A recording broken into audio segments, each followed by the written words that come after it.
अब जब समय पूरा होता है, जब दूध प्राण लेने के लिए आते हैं, कितनी कठिनाई से प्राण निकालते हैं, ये तो आप लोग अपने घरों में देखो, उसकी व्याख्या मैं नहीं करूँगा। वो आप लोग देखो कि कितनी कष्ट पीड़ा के साथ इस शरीर से प्राण निकाला जाता है। सहजो मौत के समय पीड़ा उठे अपार और बिच्छू 60,000 डंक मारे एक बार। ये महात्माओं ने कहा है 60,000 बिच्छू के छेदने का जो दर्द होता है वो मौत के समय होता है। मौत के समय जब प्राण पीड़ा आती है तो प्राण निकालते समय कितने लोगों को टट्टी और पेशाब हो जाता है, मामूली कष्ट होता है। इसीलिए तो महात्माओं ने कहा कि मौत से डरते रहो दिन रात। और इतनी घोर पीड़ा से जब इस शरीर को प्राण जीवात्मा को निकाल लेते हैं, पिशाच के शरीर में बंद करके ले जाकर के धर्मराज के दरबार में, जहां हमारे आपके कर्मों का होगा हिसाब, क्योंकि कर्म प्रधान विश्व रच रखा और जो जब करे तो सब फल रखा, हिसाब होगा। ऐसे नहीं है कि जो मन में आया तो किया। ठीक है, आपको प्रभु ने आजाद कर दिया है कि आपके ऊपर कोई प्रतिबंध नहीं है, लेकिन उन्होंने नियम बना दिया है, ये अच्छा है, ये बुरा है, ये नियम बना दिया, ये इसको करोगे तो ये मिलेगा, इसको करोगे तो ये। आपको समझा दिया और आपको आजाद कर दिया, मनुष्य शरीर दे दिया। अब भावे मने करो तुम सोई, जो तुम्हारे मन में आवे तो करो। लेकिन जब यहां से निकाले जाओगे और ये जीवात्मा जब धर्मराज के दरबार में खड़ी की जाएगी, तब वो हिसाब पूछेगा आपने क्या किया, आप क्या जवाब दोगे। तो कंधे पर बैठे हुए सिपाही पूरा हिसाब बना करके सामने रख देंगे। उसका अलग एक कैमरा चलता है 24 घंटा हर पल, वो अपने कैमरे को भी खोल करके रख देगा और उसमें सारी इतिहास हमारी लिखी हुई है कि हमने मनुष्य शरीर में रह करके 5 साल तक का जो कर्म लिखा जाता है उसको तो माफ कर देते हैं, लेकिन 5 साल के बाद का हिसाब कर देते हैं। अब आप मनुष्य शरीर में जाने के बाद में आपने क्या किया, कहाँ में जा रहे हो, किससे क्या बात कर रहे हो, कहाँ आप झूठ बोले हो, कहाँ आपने चोरी किया, कहाँ आपने बेईमानी किया, किसके साथ आपने धोखा दिया, कहाँ किसकी हत्या किया है, आदमी मारा, जानवर पशु पंछी को मारा, कहाँ आपने किसको रोटी खिलाया, किसको आपने पानी पिलाया, कहाँ आपने दान दक्षिणा किया, कहाँ आपने बहु बेटियों के साथ बलात्कार किया, किसके साथ व्यभिचार किया, ये सब उसे खाते मिलेगा। और जब पूरा खाता खोल करके रख देगा तो हम ही आपसे पूछेगा धर्मराज ये देख लो, अपना अमाल नामा देखो, मनुष्य शरीर में गए, इतना पवित्र पाक साफ मानव मंदिर तुझको दिया गया, ये साधन धाम दिया गया, अपनी जीवात्मा को बैठा करके धाम दिया गया, और तुमने जाकर के ये क्या किया। बहुत नाराज होता है कि तुमको कोई बताया नहीं, तुमने गीता रामायण धर्म पुस्तकों का अध्ययन नहीं किया, महात्माओं के पास में गए नहीं, उनके सत्संग वचनों को सुना नहीं, ये तुमने इस मानव मंदिर में रह करके क्या पाप कर डाला। ये हत्या हिंसा के लिए तुमको शरीर मिला था, तब नाराज हो जाए और नाखुश होकर के सजा दे देता है, नरकों में डाल देता है, मार पड़ती है, नरकों में काटे जाते हैं, जलाए जाते हैं, चीख के चिल्लाते हैं। वक्त के सदगुरु परम पूज्य बाबा उमाकांत जी महाराज ने भी सत्संग सुनाते हुए कहा दीपावली में, कहा एक एक आत्मा के ऊपर जो नरकों में मार पड़ती है, जिस तरीके से काटे जाते हैं, सड़ाए जाते हैं, जलाए जाते हैं, चीखते हैं, भागते दौड़ते हैं, कोई मुझे बचा लो, कहा एक एक आत्मा के रोने की आवाज 100 कोस तक जाती है। वो चिल्लाहट मची हुई नरकों में, कोई वहां बचाने वाला मिलेगा? रक्षक कौन तुम्हारा होगा? नरक कुंड जब पढ़ियो, मन तू भजन नहीं ये करियो, कौन बचाएगा? मार पड़ रही है। फिर उसे निकालेंगे, ये 84 लाख योनियों में डाल देंगे, पशु पंछी बनाएंगे, कीड़े मकोड़े बनाएंगे, ये भी तो सजा ही है। आप बताओ भाई बहनों, इतने आप भाई बहन प्रबुद्ध नागरिक बैठे हो, सम्मानित नागरिक बैठे हो, आपके सामने अगर कोई आदमी टट्टी रख दे, पाखाना, तो आप वहां बैठोगे?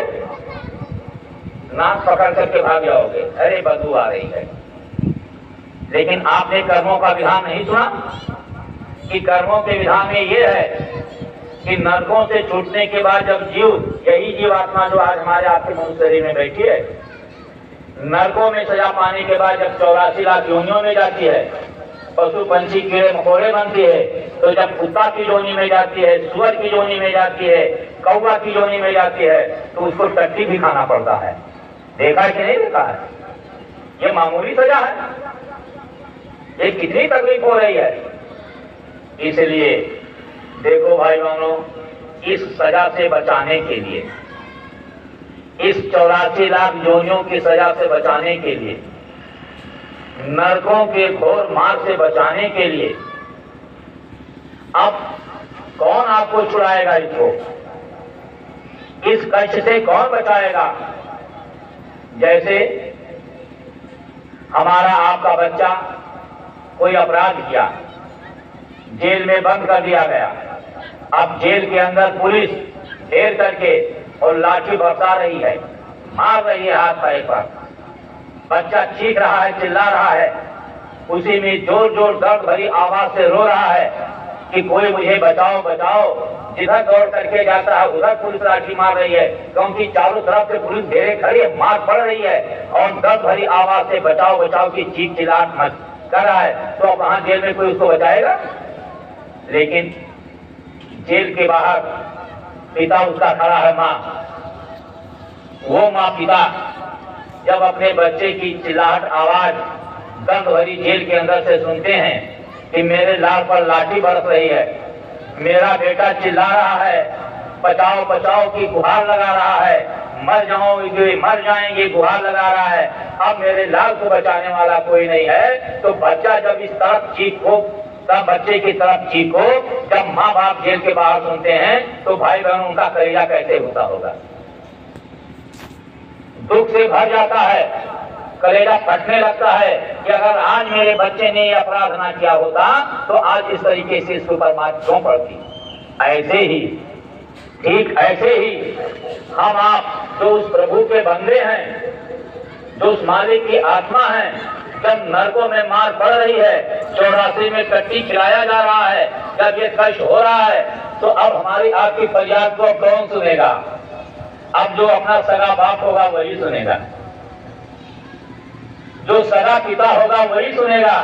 तो सगा बाप कौन है? वो प्रभु है। जब उसने देखा इस नरकों की घोर मार पीड़ा को और इस कष्ट भरी मतलब 84 लाख की कष्ट पीड़ा को देखा, तब लिखा है धर्म पुस्तकों में कि जब जीवों को अति दुखी देख दया उमगाए, तब संत रूप अवतार धर जग में प्रगटे आए।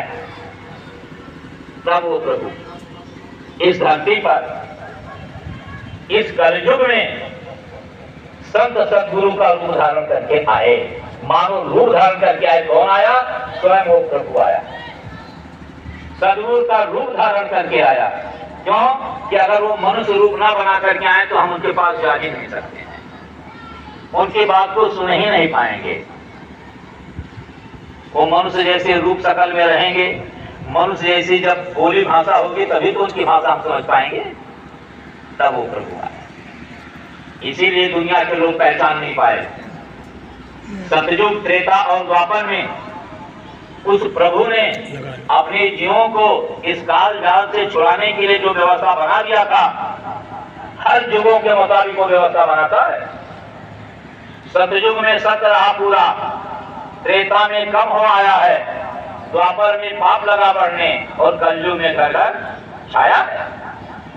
और घर घर नहीं छाया है, आदमी आदमी के अंदर छाया हुआ है। आदमी आदमी के अंदर गुलाबी रात सफेद। अब इस घोर पाप को देख करके वो प्रभु कैसे अपने जीवों को ये काल जाल से कैसे बचाएगा? ये नरक सारी आत्माएं ऐसे कुकर्म करती जा रही हैं, इसी के अंदर कोई धर्म की भावना जग रही है। मारो काटो, हत्या करो, चोरी करो, व्यभिचार करो, इसको काटो, उनकी लड़की उठा ले जाओ, उनका घर ले लो, उनका ये सामान, ये सब चारों तरफ हाहाकार मचता चला जा रहा है। अब इस मोह ममता और इस कुकर्म को करके सीधे जीव नरक जा रहा है। अब नरकों में मार पड़ रही, चिल्ला रहे हैं, अब कौन तुम्हारी मददगार होगा? कौन बचाएगा? तो अब इस कर्मों के जाल से छुड़ाने के लिए, इस मोह ममता के जाल से छुड़ाने के लिए, नरकों की मार से बचाने के लिए, 84 लाख जोनियों के कष्ट से छुड़ाने के लिए वो प्रभु सद्गुण का रूप धारण करके आया। सतयुग में सत्य रहा पूरा। उस समय जीव तो स्वयं इतना आत्मबल होता था, 1 लाख वर्ष की उम्र होती थी और लोग कठिन योग साधना करके पार चले जाते। गुरु तब भी रहते थे। त्रेता में 10,000 वर्ष की उम्र होती थी, तब भी आयुबल रहता था। थोड़ी कमी जरूर होती थी, लेकिन पूजा का विधान महापुरुषों प्रभु ने थोड़ा सा नरम कर दिया, जो सतयुग वाला योग नहीं कर पाएंगे 10,000 वर्ष में। तब त्रेता ने क्या विधान बनाया कि त्रेता विविध यज्ञ न करें, यज्ञ का विधान बना दिया।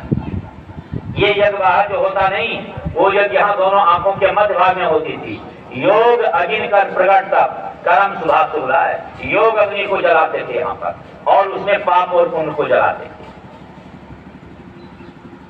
और उसके बाद जब द्वापर का युग आया तो और थोड़ा सा पाप बढ़ गया, उम्र और कम हो गई। तो जब उम्र कम हो गई तब क्या सतयुग और त्रेता की पूजा लोग कर पाएंगे? तब द्वापर ने और दूसरी व्यवस्था बना दिया, सरल कर दिया कि द्वापर कर रघुपत पद पूजा और नर भवतर उपाय कर दिया। लेकिन भाई बहनों, ये तो कलयुग आ गया। कलयुग में तो उम्र 100 साल हो गई, औसत 100 साल भी जीना अब मुश्किल पड़ रहा है। अब इस 100 साल की उम्र में वो सतयुग, त्रेता और द्वापर की पूजा क्या हम आप लोग कर पाएंगे? इसको सोचो। तो जब उस पूजा को नहीं कर सकते हैं तो अब इस कलयुग में कैसे हम लोग काल कर्म से छुटकारा पाएंगे? कैसे नरक 84 से छूटेंगे? तब उसके लिए उस प्रभु ने और व्यवस्था को आसान कर दिया, सरल कर दिया। कलयुग, महात्माओं ने रामायण में लिखा है कि यह कलिकाल न साधन दूजा, योग यज्ञ जप तप व्रत पूजा। देखना चाहिए, पढ़ना चाहिए, समझना चाहिए। सकल पदार्थ है जगमाही, लेकिन कर्महीन नर पावक नहीं। सब कुछ तो है इसी संसार में। अब साफ उन्होंने कहा कि यह कलिकाल न साधन दूजा, योग यज्ञ जप तप व्रत पूजा। कितने हो गए? 6। ये जो खट कर्म है ये सतयुग, त्रेता और द्वापर का पूजा है। आज कलयुग में मनुष्य इस पूजा को नहीं कर पाएगा, क्योंकि उसके अंदर अनुभव नहीं है और उसके पास इतना समय नहीं है कि इस चीज को कर जाए। इसलिए इसी कम उम्र में ही महापुरुषों की उस प्रभु की अपार दया हुई कि अब कलयुग के जीवों को कैसे कालजाल से निकाला जाए। तब उन्होंने इस रास्ते को आसान कर दिया, इस खट कर्म को रोका।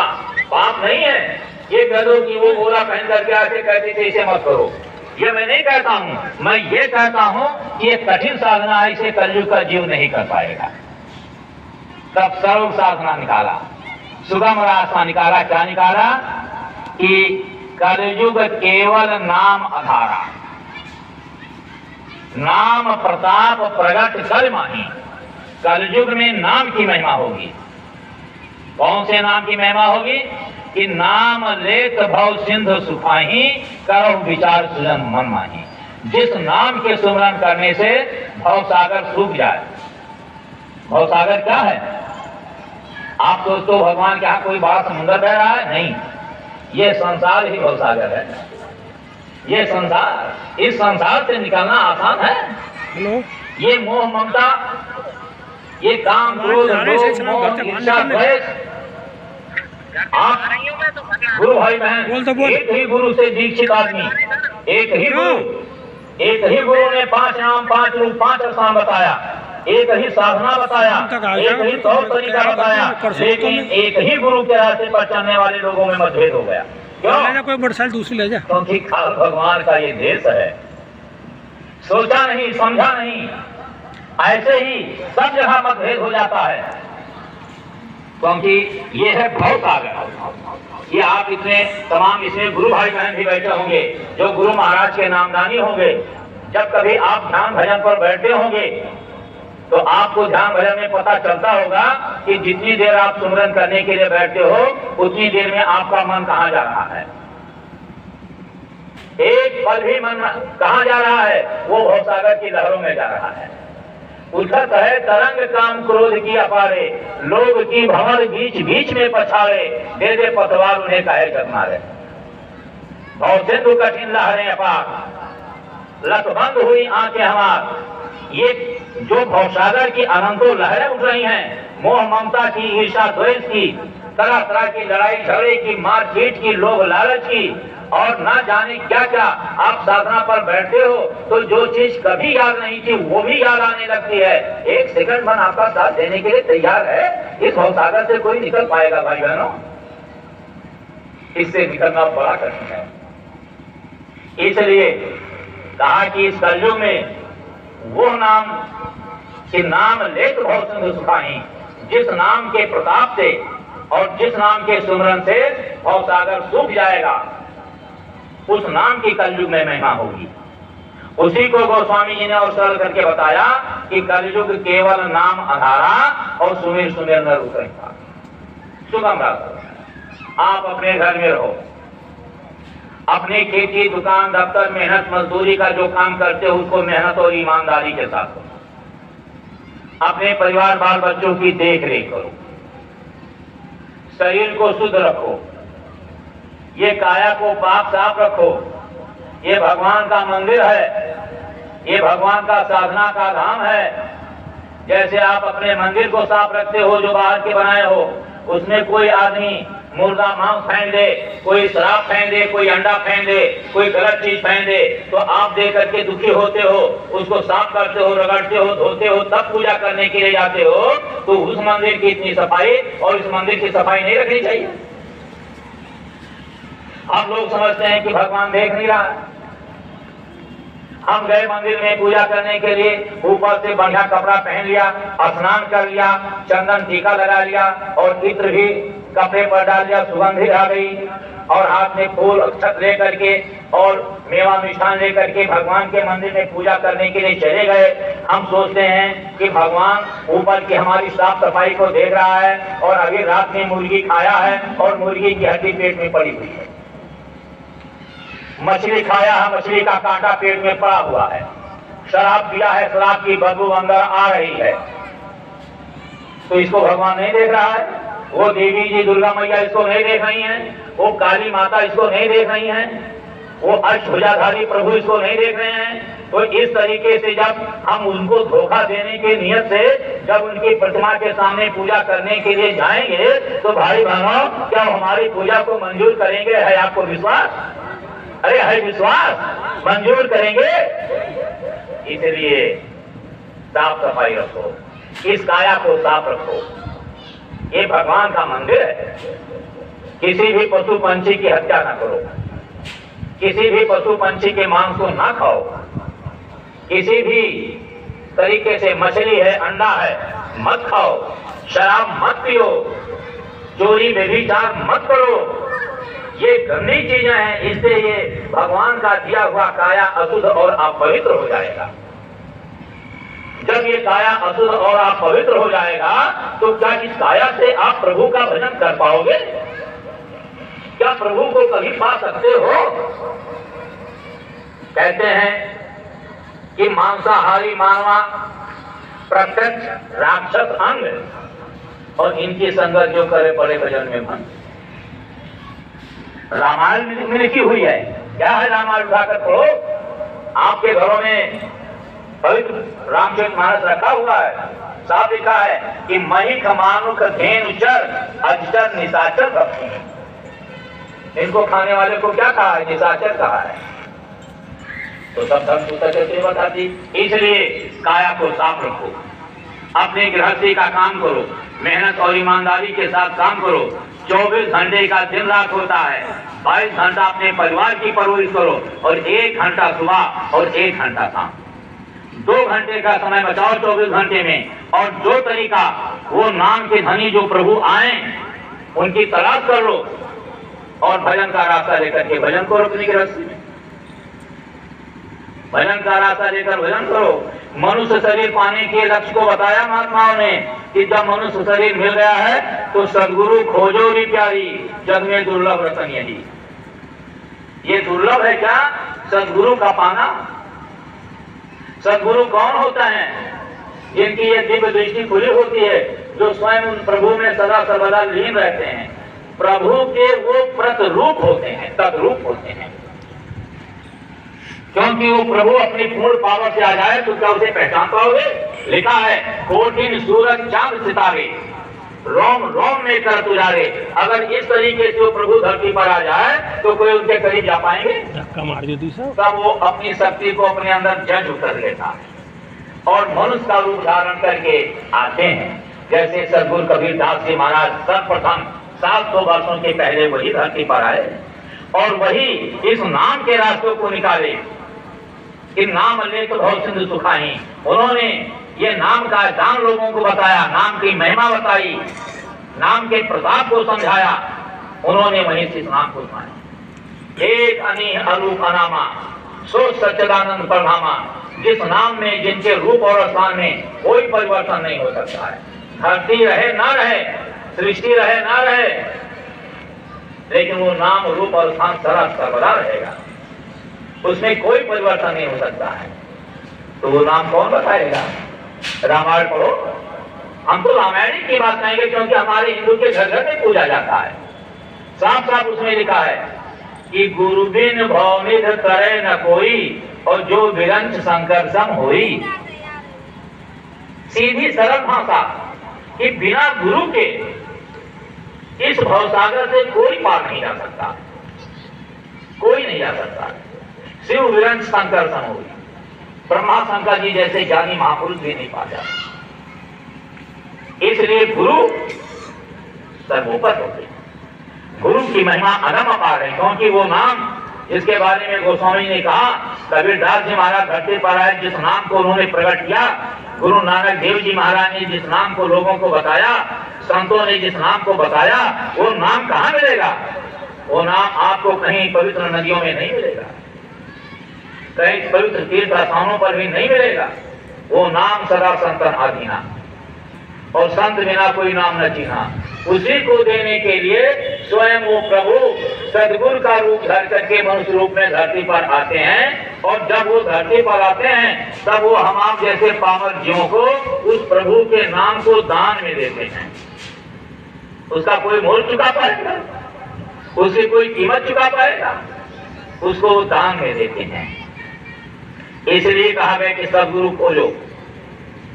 गुरु की महिमा अगम और पार है, सभी युगों में थी लेकिन कलयुग में विशेष है। क्यों विशेष है? एक छोटी सी दृष्टांत बता दो।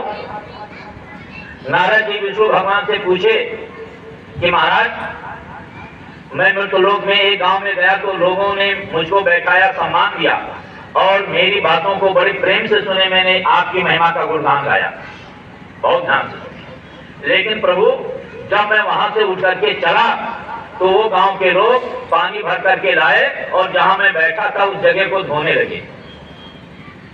तो मेरे समझ में ये बात नहीं आ रही है, आप इसको समझाइए कि जब मैं गया तब तो मेरे बैठने की जगह को लोगों ने धोया ही नहीं, लेकिन जब मैं उठ करके चल गया तब तो उसको धो रहे हैं। ये बात आप उनको समझाइए। तब विष्णु भगवान ने कहा कि सच्ची बात समझा दो। आप समझा दीजिए, इसीलिए तो मैंने आपसे कहा है आप मेरे प्रभु हो। तो कहा धोया है इसलिए कि वो ज्ञानी थे, वो संतों के जीव थे, उनको सब पता था। तो कहा महाराज क्या पता था, हमको भी तो बताइए। कहा उनको ये पता था कि जिस स्थान पर तुम बैठ करके गुणगान गाए हो, तुम्हारे बैठने से वो जगह अपवित्र हो गई है, अशुद्ध हो गया है, इसलिए वो तुम्हारे बैठने की जगह को धोकर साफ कर रहे थे। अब नारद जी को और चिंता हो गई, महाराज अरे मैं तो आपका भक्त हूं, भला मैंने ऐसे कौन सा पाप कर दिया कि मेरे बैठने से जगह शुद्ध हो गई। तब समझाया विष्णु भगवान ने कि नारद ये सब सही है लेकिन तुम निगुड़ा हो। निगुड़ा जानते हो, गुरु नहीं किए हो। कहा गुरु नहीं किए हो, तुम निगुड़ा हो। और निगुड़े के बारे में जानते हो कि निगुड़ा मुझको ना मिले और पापी मिले 1000 और एक निगुड़े के शीर्ष पर लाख पाप का भार। एक निगुड़े के सर पर लाखों पापियों का बोझा होता है, क्योंकि पाप को गुरु के अलावा और कोई माफ कर ही नहीं सकता है। आप सोचो, हम यज्ञ कर लेंगे, पूजा कर लेंगे और भी अनुष्ठान कर लेंगे, हमारे पाप माफ हो जाएंगे? आप धर्म पुस्तकों को उठा करके देखो, साफ साफ लिखा है कि कर्म प्रधान विश्व रच राखा और जो जस करे तो सब फल जाता। माफी कहीं लिखी हुई है? विष्णु भगवान ने साफ कहा, यार तुमने गुरु नहीं किया। कहा महाराज अब तो आप मेरी रक्षा करिए, जब मेरे ऊपर लाखों पापों का बोझा है तो मुझे रास्ता बताइए। तो कहा गुरु खोज करो।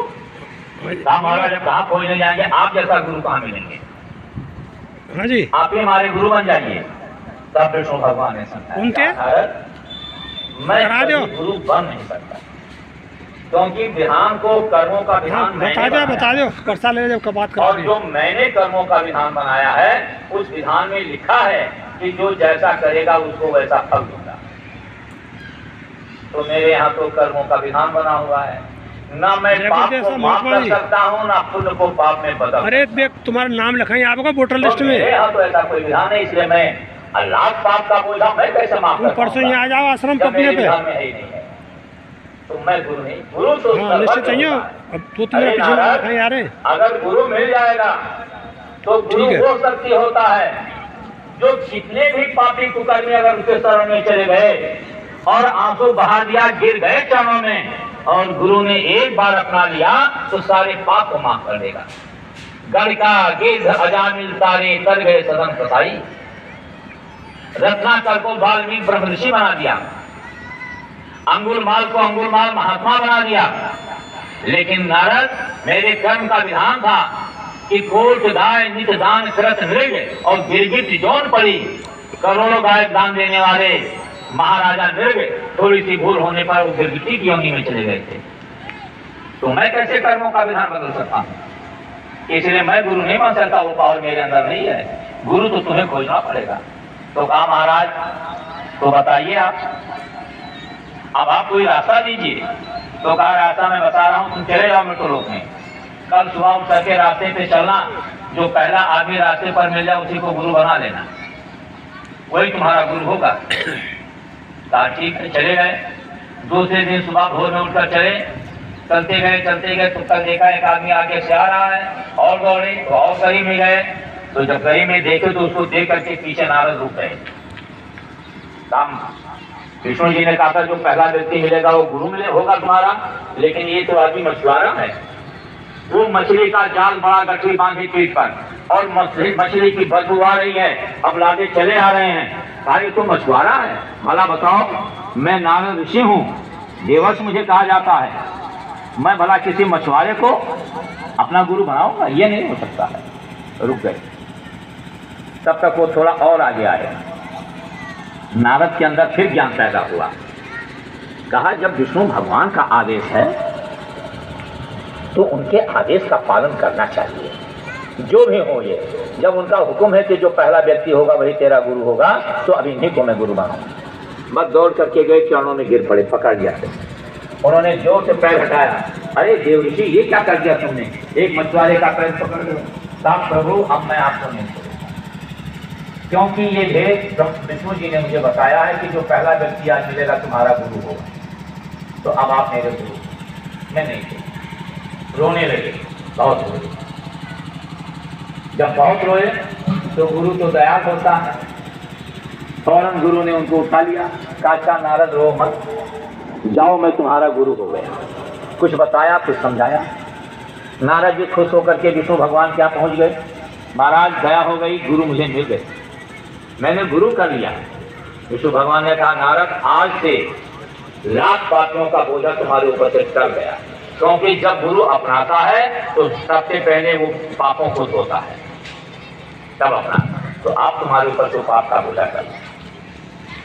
नारद तो खुश हुए, लेकिन कहते हैं महाराज आपके कहने के मुताबिक तो मैंने गुरु किया कि जो पहला व्यक्ति है वही गुरु होगा, तो मैंने उन्हीं को गुरु बनाया। लेकिन महाराज तो कहा लेकिन आसमान पे महाराज, अपना है कोई विष्णु भगवान ने कहा नारद जब तुमने कर शुरू कर लिया तब लेकिन महाराज क्या है? 2 बजे आ जाओ तो लेकिन क्या है? जहाँ लेकिन सब लग गया वहाँ अभी मामला साफ नहीं है, विवादित है। आप सब लोग पढ़े लिखे बैठे हो, सब फैसला कर दो, लेकिन सब आगे लिख दो लेकिन। तो लेकिन का मतलब अभी ये मामला विवादित है, अभी मामला फैसला नहीं हुआ है, ये विवादित है। तो कहा जब तुमने गुरु कर लिया तब लेकिन क्या हो गया ये बताओ। कहा लेकिन महाराज ये है कि वो मछुआरा थे, वो मछली मारने वाली जाल उल्लादे हुए मछुआरा थे। तब विष्णु भगवान ने की चुप भरी आवाज में कहा नारद अभी तक तो तुम युवराज से तो ठीक था कि लाख पापियों को बोल जाता, कोई गुरु मिलता तो तुम्हें माफ कर देता, लेकिन अब तुमने गुरु किया और गुरु पर शंका पैदा किया, तो मेरे यहाँ जो कर्म का विधान बना हुआ है उस विधान में ये है कि शंका करने वाले को नरक जाना पड़ता है। गुरु पर तुमने शंका किया है इसलिए नरक जाओगे ना, ये विधान है।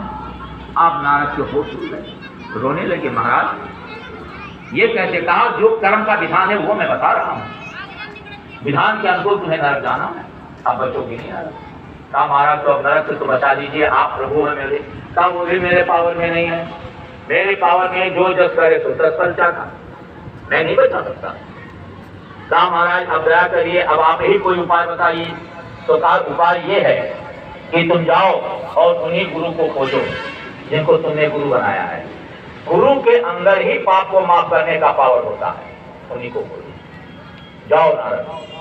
अब ये वहां से भगे और गुरुजी गुरुजी गुरुजी चिल्लाते रहे, भटकते रहे। तो गुरु तो घट घट में रहते हैं सत्संगियों। अभी सत्संग सुनाते हुए ये वक्त के सदगुरु परम पूज्य बाबा माकान जी महाराज ने कहा है कि जब गुरु नाम नाम देता है बालक राखे महतारी। जैसे ये माँ अपने बच्चे को जो जन्म देती है, छोटे दूध मुहे बच्चे को, कभी वो अपने आंखों से अलग नहीं रखती है, सदा अपने आंचल में रखती है। ठीक इसी तरीके से गुरु अपने जीव की रक्षा करता है। अब विश्वास हमको हो ना हो ये तो आप जानो। कहा कि नारद, अब नारद वहां चिल्ला रहे हैं गुरुजी गुरुजी, तो गुरु तो घट घट में रहते हैं। हे भाईवानों, गुरु घट घट में रहते हैं, बुला ले जिसका जी चाहे, और फंसे तुम काल के फांदे छुड़ा ले जिसका जी चाहे। वो तो घट घट का वासी है। अब ये महीनों दिन भूखे प्यासे, क्योंकि कर्मों का भोग तो भोगना पड़ेगा ना, कुछ ना कुछ तो कर्म भोगना पड़ेगा ना। अब वो महीनों दिन गुरुजी गुरुजी भूखे प्यासे चिल्लाते भटकते रहे। एक दिन चलते चलते अब भूख प्यासे व्याकुल होकर के और थक करके गिर गए, बेहोश हो गए। गुरु ने देखा, वो तो पल पल का रखने वाला, देखा कि अब ये विह्वल हो गया, अब विह्वल हो गया, अब इसे मिलना चाहिए। तो सामने गुरु जी प्रकट हो गए। तरफ तो पैदा हुआ के अंदर, देखो गुरु मिलते हैं कि नहीं मिलते हैं। सामने प्रकट हो गए। तब तक इनकी आंख खुले, तब से आंख खुला देखा सामने। अब वो गुरु उसी रूप में वैसे जाल बट्टा लादे हुए, रूप रंग सब देखा कैसे लगता है बिजली की करंट दौड़ गई हो शरीर में। उठ पड़े त्राक से और दौड़िया, मेरे गुरु महाराज, हाय मेरे गुरु महाराज। अब प्यार पैदा हो गया गुरु महाराज से, क्योंकि ये पता उनको लग गया कि गुरु ही पापों को धोएगा। और किसने बताया? विष्णु भगवान ने बताया। अब इनको वो बात लग गई, ये विश्वास हो गया कि गुरु ही पाप धोएगा। तो जैसे गुरु को देखे तैसे हाय गुरु महाराज, और हाय गुरु महाराज करके दौड़ करके गए और चरणों से लिपट करके रोने लगे। माफ कर दीजिए, मुझे माफ कर दीजिए, मैंने पाप कर दिया है, मुझे माफ कर दीजिए। रोने के अलावा, माफी के अलावा कोई मुंह से शब्द नहीं निकला। गुरु महाराज ने उठाया, नारद क्या हो गया? मैंने बहुत बड़ा पाप कर दिया। अरे बोलो तो क्या पाप किया? क्या पाप किया तुमने? कहा मैंने गुरु किया और गुरु पर शंका पैदा कर दिया। विष्णु भगवान ने कहा है कि तुम्हें नरक जाना पड़ेगा, मुझे माफ कर दीजिए। उन्होंने ये भी कहा है कि पाप को गुरु ही माफ करेगा, कोई नहीं माफ करेगा। तब गुरु ने समझाया कि रोना बंद करो। विष्णु भगवान ने जो कहा है उन्होंने ठीक कहा है कि तुमने गुरु पर शंका किया, इसे नरक जाना ही जाना है, इसे कोई रोक नहीं सकता है। लेकिन उन्होंने ये भी ठीक कहा है कि इस पाप को कोई माफ ही नहीं कर सकता सिवाय गुरु के, गुरु ही माफ करेगा। तो नारद ठीक हुआ कि तुम मेरे पास आ गए हो और तुमने मेरे सामने आंसू गिरा दिया है। अरे सदगुरु परम दयाल, कोई कदर न जाने। सदगुरु की दयालुता का परिचय कोई जान सकता है? गुरु की महिमा भाई बहनों आज तक कोई जान पाया है? 3 लोक 9 खंड में गुरु से बड़ा न कोई, करता करे ना कर सके गुरु करे सो जो हो। जो गुरु चाहता है वो चाहे होता है, कर्ता के करने से कुछ थोड़े होगा। प्रारब्ध तो गुरु बदल देता है, इसलिए गुरु सब पावर होता है। उन्होंने कहा आ गए तुम, ठीक किया, जाओ तुम मेरे सामने आंसू गिरा दिए, रो दिए, तो गुरु तो दयाल होता है। और कहा जाओ नारद, मैंने तुम्हारे इस पाप को माफ कर दिया, अब तुम नरक नहीं जाओगे। लेकिन नारद, तुमने अपने अभी गुरु को समझा ही नहीं। तुमने तो ये मेरा बाहर का रूप देखा तो शंका हो गई। ये तो बाहर का रूप मैंने मछुआरा का इसलिए बना लिया था कि मैंने सुना था कि नारद देव ऋषि हैं, तो वो तो गुरु को पहचान लेंगे। और दूसरी, मेरा भेद विष्णु भगवान ने आपको बता दिया था, तो मैं समझता था कि विष्णु भगवान की बातों पर तुम भरोसा करोगे, लेकिन तुम तो परीक्षा में फेल हो गए। मैं मछुआरा का रूप बना करके आया और तुमने गुरु तो किया लेकिन शंका पैदा कर दिया। तो अब देखो नारद, तुम अपने गुरु को देखो, मैं कौन हूं, अपने गुरु को देखो। आंख बंद करो। आंख बंद कराया और सर पर हाथ रखा। जैसे हाथ रखा, वो कर्मों का जो जाल, जो कर्मों का पर्दा लगा हुआ था, हाथ रखा तैसे आत्मा के ऊपर से कर्मों का पर्दा हट गया। जैसे कर्मों का पर्दा हटा, तैसे अंदर में गुरु का वो दिव्य रूप, कोटिन सूरज चांद सितारे, रोम रोम में कर उजारे, सतगुरु करतार तुमको लाखों प्रणाम, जिनके एक एक रोम में करोड़ों करोड़ों सूर्य चंद्रमा का प्रकाश झलक रहा हो। जब उस दिव्य रूप को देखे तब नारद गिर गए चरणों में और कहा, प्रभु आपकी इस महिमा को कोई समझ नहीं सकता है। कहने का मतलब यह है भाई बहनों, इसीलिए कलयुग में महात्माओं ने जो कहा कि कलयुग में गुरु की महिमा है, गुरु की पूजा में सबकी पूजा, और गुरु के समान कोई देव न दूजा।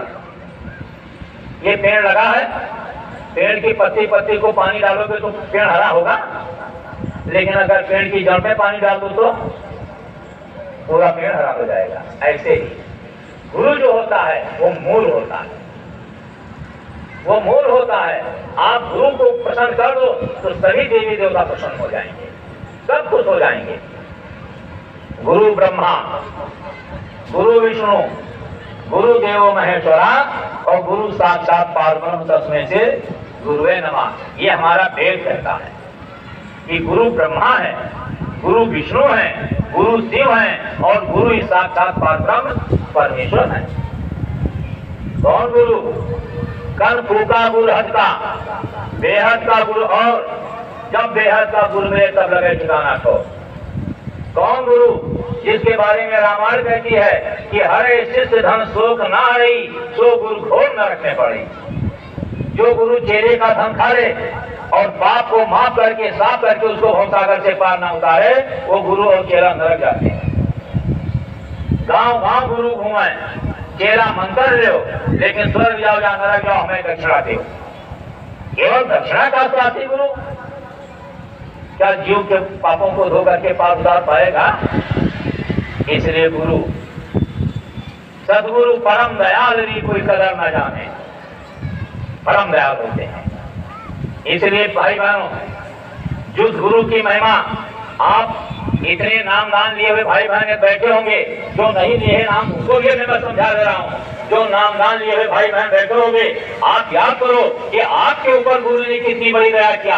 आपने गुरु की दया का कोई एहसान का एक बूंद चुका पाए आज तक? आप भूल गए कि कितनी बड़ी दया गुरु महाराज ने किया। जिस समय हम और आप गुरु महाराज के पास में गए तो आप गए नहीं थे, गुरु ने आपको बुलाया था। आपने गुरु को बुलाया था कि गुरु ने आपको बुलाया? गुरु ने आपको बुलाया, तब आप उनके पास पहुंचे। और जब उन्होंने सत्संग सुनाया और सत्संग सुनाने के बाद में कहा कि प्रेमियों तुम बड़े भाग्यशाली हो, आज तुम्हारी आत्मा की सच्ची दौलत, जो नाम की सच्ची दौलत है, जो आत्मा का सच्चा खजाना है, आज वो दौलत तुमको देने जा रहा हूं। आज तुम ले लो, तुम बड़े भाग्यशाली हो। उस प्रभु की तुम्हारे ऊपर अपार दया हो रही है। वो दौलत जिसको तुम दुनिया की दौलत से नहीं खरीद पाओगे, आज वो नाम धन की दौलत में तुम्हें देने जा रहा हूं। ले लो, भाग्यशाली हो। जिसके बारे में रामायण में गोस्वामी ने लिखा है कि कलयुग केवल नाम आधारा, सुमिर सुमिर वो नर उतरे पारा। वो नाम की खजाना किसके पास होती है? वो नाम का दौलत किसके पास होती है? सद्गुरु के पास होती है। वो देहधारी गुरु धरती पर आकर के जब उस दौलत को लुटाते हैं दुनिया वालों को, तब उसका फायदा मिलता है। गुरु महाराज ने कहा था कि प्रेमियों आज तुम बड़े भाग्यशाली हो, वो दौलत आज तुम्हें मिलने जा रही है, ले लो। सावधानी से बैठ जाओ और जो बता रहा हूं उसको ध्यान रखो, तो वो दौलत मैं तुम्हें देने जा रहा हूं। लेकिन इतनी ऊंची दौलत आज तुम्हें मिलने जा रही तुम्हारे आत्मा की, इसके बदले में गुरु की दक्षिणा होती है। याद आया आप लोगों को? कहा था कि नहीं कहा था कि आज गुरु की दक्षिणा होती है, तो आज मेरी दक्षिणा दे दो। याद आ रहा है पुराने लोगों को कि नहीं? मैं कोई गलत कह रहा हूं? याद आ रहा हूं तो आप जा करके बताओ याद आ रहा है? याद आ रहा है कि गुरु ने कहा था कि आज मेरी दक्षिणा होती है, आज मेरी दक्षिणा दे दो। और ये भी कहा था कि आज तुम्हारे पास मौका है, दक्षिणा देने का आज मौका है, क्योंकि मौका बार बार नहीं मिलता है। कि मिलता है बार बार? कहीं जीवन में कभी मिल गया तो मिल गया। तो गुरु महाराज ने कहा था कि आज तुम्हारे पास मौका है, दक्षिणा दे दो। लेकिन क्या दक्षिणा दे दो? कहा तुम अपने मर्जी से मत दो। धन दौलत रुपया पैसा कपड़े लत्ते ये मुझे नहीं चाहिए, कहा ये दक्षिणा मुझे नहीं चाहिए। आज जो मैं मांगू वो दक्षिणा मुझे दे दो।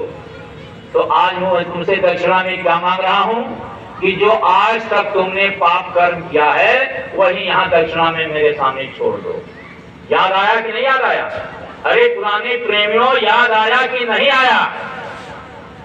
तो जब ये कहा गुरु ने कि जो तुमने इस जीवन में पाप किया है वो सारा पाप ही दक्षिणा में मेरे सामने छोड़ दो, तो आपने कभी एकांत में बैठ करके सोचा कि जिसको हम पहचानते भी नहीं थे,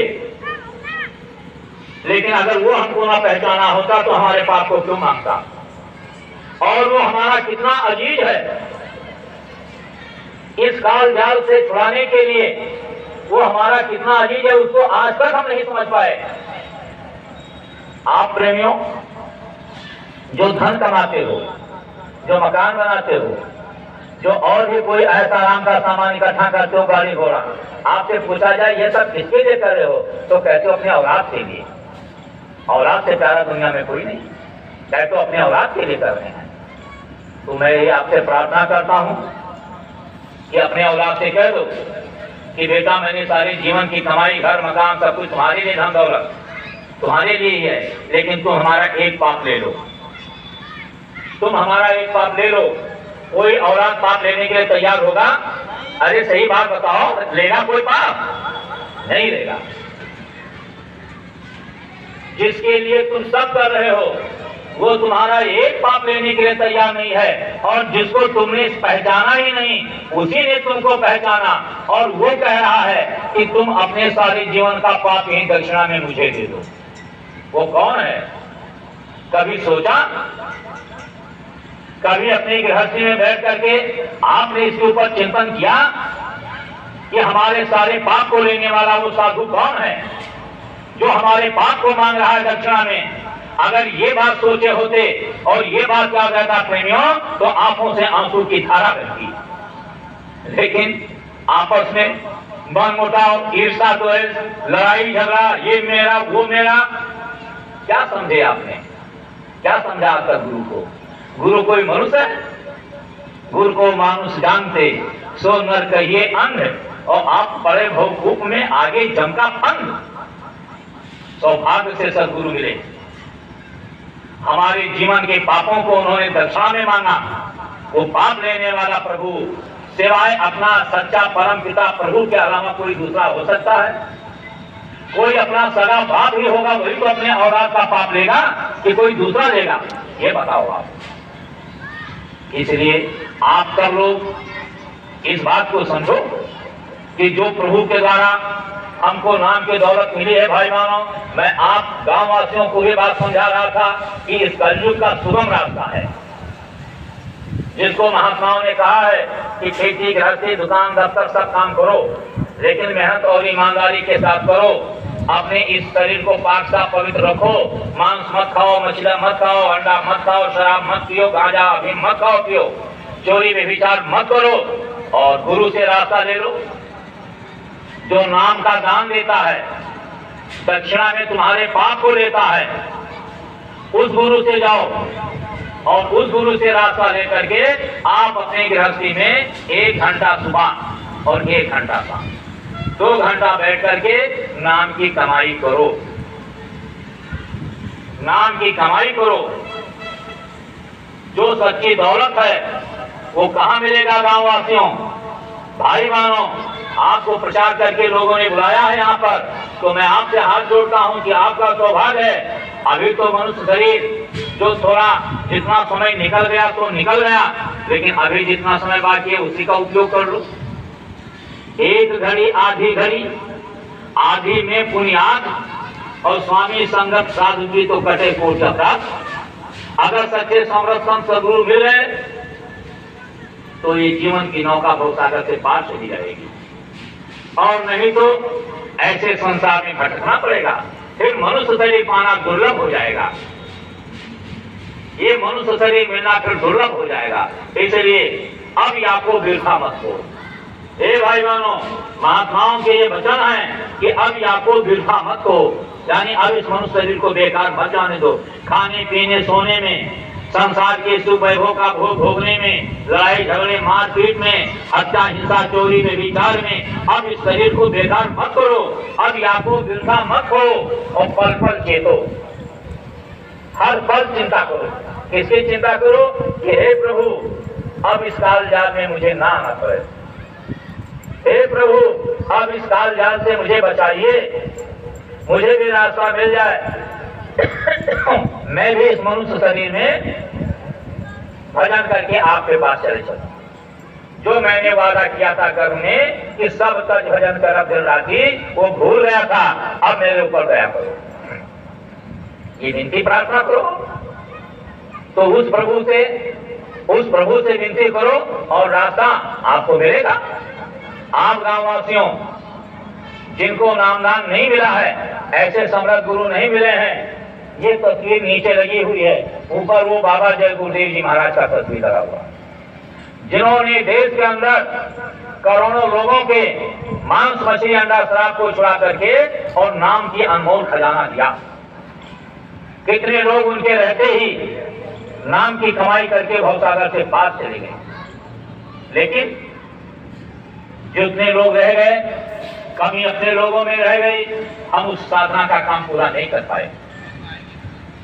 और तब तक ये मनुष्य शरीर तो किराए का सबका है, बाबा जी भी कहते थे किराए का मकान। और तब तक समय पूरा हुआ, और समय पूरा होने के पहले ही बाबा जी ने संकेत दिया। ये बाबा जय गुरुदेव जी महाराज जी की तस्वीर ऊपर लगी है, माला पहने। मथुरा में सन 2012 में होली का सत्संग सुनाते हुए, जो आखिरी सत्संग था, आखिरी सत्संग सुनाते हुए परम पूज्य गुरु जी महाराज ने कहा कि प्रेमियों मेरा तो शरीर अस्वस्थ रहता है। और बगल में ये बाबा जी महाराज, बाबा उमाकांत जी महाराज बैठे थे, टाट पहनते थे। आप जितने भी पुराने सत्संगी हैं